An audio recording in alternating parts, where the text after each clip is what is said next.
Вярата достатъчно голяма ли трябва да бъде, за да чуе Бог молитвата на човека?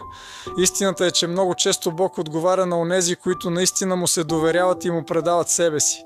Исус разказва 5 истории за вярата. Всяка от тях е проста, но всяка задава един въпрос. Наистина ли вярваш в Дневия? Помещи се. Да разподължи чема. Лоса първа история. Вярата на стотника. Той не беше израелтянин и нямаше религиозен происход. Но каза на Исус: Господи, не съм достоен да влезеш под стряхата ми, но кажи само една дума и слугата ми ще оздравее. Матей 8:8. Исус се удиви и каза: Истина ви казвам, нито в Израиля съм намерил толкова вяра. Матей 8:10. Иди си, както си повярвал, така нека ти бъде.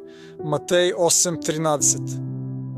Вярата не зависи от произхода ти, а от това дали наистина вярваш на Божието Слово.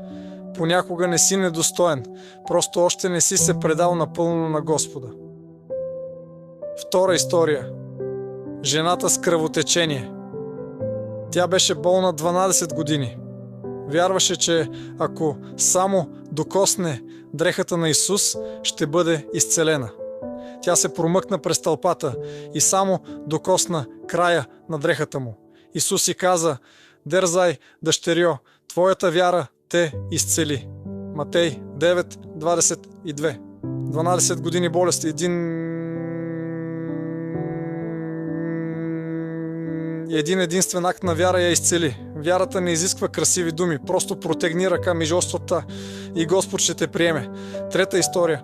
Вярата на хананейката дъщеря първи беше обладана от демон. Тя дойде при Исус, но той първо и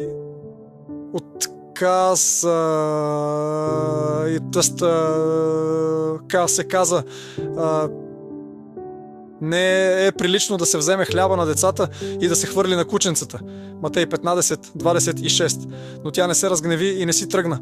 Отговори: така, Господи, ние и кученцата ядат от трохите, от тоеше, които падат от трапезата на господарите им. Матей 15:27. Исус пире каза: О, жено, голяма е твоята вяра, нека ти бъде според желанието. Матей 15:28. И дъщеря ти оздрави още същия момент. Дори когато беше отхвърлена, тя остана в доверие към Исус. Това е дълбока вяра. Четвърта история. Учениците в бурята, лодката почти потъваше, а Исус спеше. Учениците го събудиха. Исус укори вятъра и морето и всичко утихна. Той ги попита: Где е вярата ви? Лука 8:25. Този въпрос и днес е същият. Когато дойде буря, към кого се обръщаш първо? Към Господа или към себе си? Молиш ли се първо или първо търсиш свои решения? Пета история. Възкресението на Лазар. Мария плачеше и каза: Господи, ако беше тук, брат ми нямаше да умре. Исус си отговори: Не рекох ли ти, че ако повярваш, ще видиш и Божията слава? Йоан 11:4-10. После извика: Лазаре, излез! Човек, който беше мъртъв от 4 дни, излезе от гроба. За хората това беше край. Но за Бога не беше. Тези 5 истории се обобщават в една истина.